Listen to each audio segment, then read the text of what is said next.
You see, we hear a lot of news. Maybe I do, but I think it's now very common where many platforms are reporting seed rounds and fundraisers and how a company raised 11 million, another one raised $50 million, and another raised $500,000, and so on. And so it's happening around us. They say that when good news like that is happening, get ready for your own because it's around your neighborhood, which is brilliant. It's beautiful. Gone are the days when we thought capital was not coming into Africa, even though we still attract a minuscule portion of the capital going around. It is still an improvement. It is a huge leap from when we were back in 2015, 2010, and very little capital was coming into Africa for entrepreneurial ventures.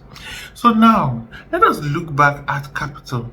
First of all, you must understand that the fundamental source of capital is from those around you. I know someone who calls them fools. So let's go. 3 F's: friends, family, and fools. Fools not in that you're jeering at them, but really fools because these are people who, without facts, without figures, they just believe in you. And I love me some fools because really I hold them in high esteem. They are miracle workers, so to speak. And sometimes when you look at the name that they're called, you will know why. They are called angel investors. An angel investor is so vital in the entrepreneurial ecosystem that you cannot accord them sufficient respect and regard. They are due much more. These are people who dip their hands in their own hard-earned money, in their savings or in their investment, convert it into cash and hand it over to you. And they say, what? I believe in you. That's what they're saying. I believe in this story you just told me. I know there's a bit of BS in it, but you know what? The fact that you even dreamt this, I love it. I'm going to back you up. And they back you up. They back up your personality. They back up your tenacity. They back up your passion. They back up the clarity. You can see a problem so clearly and you can marshal a solution so articulately. They are drawn to that and they invest in you. The first of all are friends and family. People that you can quickly hustle up and say, please, I need $1 million, or I need a few thousand. I need to get this deal. There's a demand. I actually have an order. I need to go. Why? Because typically that's your safest sure route of funding. Another route would have been to go to a bank, but most commercial banks cannot lend to you without a history that shows that you are credible and you can pay back. They're not just looking for the interest they will get from the money. They're looking at the principle being paid back. And so it does not make economic sense. It does not make logical sense to them to lend to you. Entrepreneurs, think about it. If you run a bank, would you give all your money out to entrepreneurs?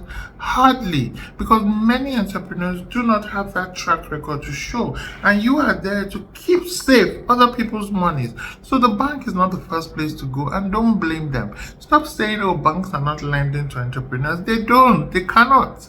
They need to learn when you can show a certain track record with history with them or with other banks, and they can then use that as a point to start. It doesn't even mean that all your history is regarded, but sometimes they need to keep that money safe and they commit to you only when they can feel safe with you. But there are other lenders, institutional lenders, that will give you that money. But sometimes it comes slightly more expensive or much more expensive than a commercial bank would give to someone or to an organization that they are lending to. So you need to just bite the bullet and say, yes, I will receive this funding at an expensive rate where my business will demonstrate what I have hoped it would demonstrate. I'll be able to pay back, and later on in my journey I can lend money at a lower rate, much cheaper. So that's another source.